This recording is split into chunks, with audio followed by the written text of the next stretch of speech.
Hubungan Larissa Chow dengan istri baru Alvin Faiz, Henny Rahman, kini kian memanas. Baru-baru ini Larissa Chow merasa dirinya terus diusik oleh Henny Rahman. Larissa Chow mengungkap isi SMS yang selama ini dikirim Henny Rahman, istri baru sang mantan suami, Alvin Faiz.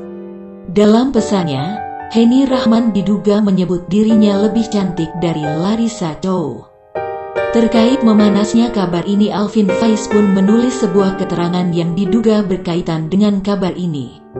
Bak meradang, Henny Rahman pun diduga langsung melabrak Larissa Chow lewat pesan singkat SMS. Dalam pesan itu Henny membantah bahwa ia cemburu dengan Larissa. Larissa pun meminta Henny datang langsung menemuinya jika ingin bicara.